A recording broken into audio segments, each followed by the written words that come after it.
Media इसको cover कर रही है और बहुत जबरदस्त तरीके से मीडिया कवर कर रही है। इसीलिए ये मुद्दा आज देश के हर एक व्यक्ति के दिल का मुद्दा है,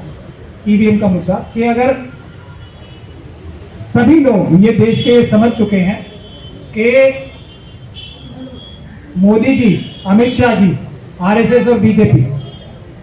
किसी भी वोटर की कोई भी चिंता क्यों नहीं करते, क्योंकि उन्हें पता है किसी भी देश के नागरिक की उन्हें जरूरत ही नहीं है, वोट के लिए तो खास तौर पर जरूरत नहीं है, उन्हें ईवीएम के माध्यम से चुनाव जीतना है। मैं छोटी बात करते हुए आपके सामने ये बात कहना चाहूंगा कि पूरे देश से हम लोगों को, और जो पुराने जो लोग सबसे पहले इसको उठाए हुए थे आवाज, भानु जी हो गए और मेचराम जी हो गए और उदित राज जी हो गए, ये जो हम सब लोगों ने, पीसी कपिल साहब हो गए, गौतम साहब हो गए, जो ईवीएम का मुद्दा बहुत सालों से उठा रखा था। ये 3 चुनाव जो अभी मध्य प्रदेश, छत्तीसगढ़ और राजस्थान में कांग्रेस हारी, और एक कांग्रेस की बात नहीं है, तब पूरे देश से हमें फोन आने शुरू हो गए कि आप लोग ये बहादुरी के साथ और ईमानदारी के साथ ये मुद्दा उठाओ, ये आपकी आवाज नहीं है, देश की जनता की आवाज है। उसके बाद हम लोगों ने मजबूत प्रदर्शन किए और पहले दिन से, 8 जनवरी वाले दिन से पुलिस ने, अमित शाह साहब ने पुलिस की पूरी ताकत,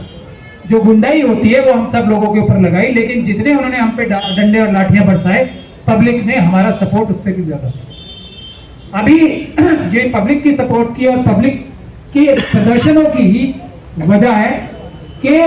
सुप्रीम कोर्ट जो 2018 में 4 सिटिंग जजेस ये कह रहे थे कि हम पर दबाव है और जनता आए हमें बचाए, आज जब सुप्रीम कोर्ट के समर्थन में भी प्रदर्शन जनता ने शुरू किए, नहीं आज नहीं, बहुत दिनों से जब ये हो गए, तो सुप्रीम कोर्ट ने भी ये इलेक्टोरल बॉन्ड्स का जो जजमेंट आया है, ये पूरे देश की सबसे बड़ी अदालत, जनता के हौसले से हम लोग ये समझते हैं, सुप्रीम कोर्ट में ज्यादा रहते हैं, तो उससे सुप्रीम कोर्ट ने ये ऐतिहासिक फैसला दिया कि इलेक्टोरल बॉन्ड बीजेपी और आरएसएस ने देश के संविधान के साथ अपराध करके लाए। उसी तरीके से ईवीएम भी आज की तारीख में देश के संविधान के साथ धोखा है, अपराध है। ये सुप्रीम कोर्ट के अलावा दुनिया के सारे जजेस इस बात को कह चुके हैं। ये बात भी मैं वकील होने की हैसियत से बता रहा हूं, जिस भी कॉन्स्टिट्यूशन कोर्ट पे ये मुद्दा आया है, सभी लोगों ने ये कहा है, सभी जजेस ऑल ओवर द वर्ल्ड, कि ये धोखा है, फ्रॉड है ईवीएम, इसके माध्यम से चुनाव नहीं होने चाहिए, सिर्फ पेपर बैलेट से चुनाव होने चाहिए। पूरे दुनिया का जुडिशियल माइंड का यूनानिमस डिसीजन है। तीसरी बात यह है कि अब आगे देश की जनता ने यह तय कर लिया है कि ईवीएम से चुनाव नहीं होगा, दुनिया की कोई ताकत, और आज हम बहुत खुश हैं इस बात के लिए कि देश की सबसे बड़ी ऑपोजिशन पार्टीज और दूसरी भी, अरविंद केजरीवाल जी ने, वतन जी यहाँ मौजूद हैं, उन्होंने भी और दूसरी पॉलिटिकल पार्टीज ने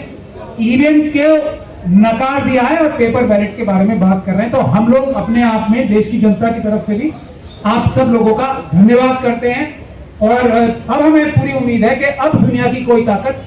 ईवीएम से चुनाव नहीं करा सकती। सबसे बड़ी जिम्मेदारी भी कांग्रेस पार्टी की है, क्योंकि प्रिंसिपल ऑपोजिशन पार्टी कांग्रेस ही है और जनता ने सबसे ज्यादा वोट भी कांग्रेस पार्टी को दिए हैं, बावजूद इसके कि ईवीएम के माध्यम से पिछली बार भी 20 से 25% वोटों का घपला और धांधली हर इलेक्शन में भारतीय जनता पार्टी ने की है। तो ये एक रिप्रेजेंटेशन है कि कांग्रेस पार्टी आई है, तो इसका मतलब बहुत ही ज्यादा इस वक्त पूरे सारे पॉलिटिकल पार्टी जो एनडीए और आरएसएस बीजेपी के साथ नहीं है, वो एकजुट है, पेपर बैलेट से चुनाव करना चाहते हैं। एक आखिरी बात करके मैं अपनी बात खत्म करना चाहूंगा कि हम लोगों ने प्रेजेंटेशंस की हैं, और आज भी मैं एक बार ये अपनी लीगल ओपिनियन डिटेल में कोई भी मुझसे पूछना चाहे, हम चुनाव आयोग को, मोदी जी को, आरएसएस को, ये खुला चैलेंज है, ये जो बात मैं कह रहा हूं, ईवीएम, पेपर बैलेट से चुनाव जल्दी हो सकता है, पेपर बैलेट से चुनाव सस्ता होता है, पेपर बैलेट से सबसे ज्यादा सुरक्षित चुनाव होता है। इसके लिए हम किसी भी दिन कहीं भी डिबेट करने के लिए तैयार हैं। और आखिरी बात यह कि पेपर बैलेट से चुनाव हो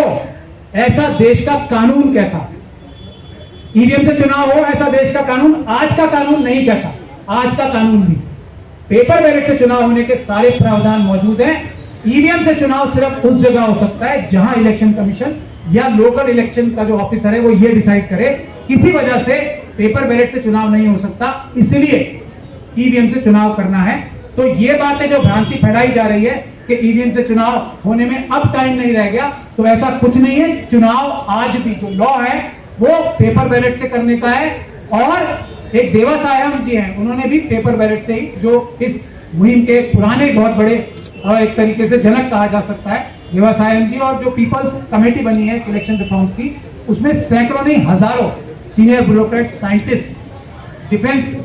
के लोगों ने ये फैसला यूनानिमसली किया है कि पेपर बैलेट से चुनाव होने चाहिए, अदरवाइज चुनाव होने का कोई फायदा नहीं है। इसीलिए मोदी जी और अमित शाह जी किसी देश के जनता की परवाह ही नहीं करते, क्योंकि उनको किसी की कोई वैल्यू नहीं है। इसीलिए हम सबको मिलकर ये संकल्प लेना चाहिए, जो 144 धारा के तहत किया है, ये कानूनी रूप से गैर कानूनी है और अपराध है जो एडिशनल डीसीपी साहब ने किया है। हम उस अपराध के खिलाफ कानूनी कार्रवाई करेंगे। दिल्ली में और खास तौर पे जंतर मंतर पे किसी भी प्रोटेस्ट को रोकने की पावर दिल्ली पुलिस के पास नहीं है। 2020 का जो ऑर्डर है वो उन्होंने अपने 144 के जो ऑर्डर्स निकालते हैं उसमें जिक्र ही नहीं किया। बाद की जजमेंट वो है जो अमित एक साहनी करके बीजेपी की ऑफिस बेरर थे, उन्होंने डाली थी। उसके हिसाब से जंतर मंतर पे प्रोटेस्ट नहीं रोका जा सकता, किसी भी हालत में नहीं रोका जा सकता, किसी भी कीमत पे नहीं रोका जा सकता, क्योंकि पुलिस को डायरेक्शन 2020 में मिली थी कि आप 2 महीने के अंदर अंदर कोई गाइडलाइन लाओ। वो आज तक गाइडलाइन पुलिस ने पब्लिक डोमेन में नहीं लाई। तो अगर वो रोकेंगे तो वो अपराध करेंगे, और हम उनके इन आपराधिक कार्यों से डरते नहीं है। हमारी जब मन आएगा, जब हमारी मर्जी होगी, देश की जनता जब चाहेगी, हम जंतर मंतर पे प्रोटेस्ट करेंगे। अमित शाह जी और उनकी बुज़दिल पुलिस के करप्ट ऑफिसर्स सुन ले इस बात को, हमें रोक नहीं सकते। बहुत बहुत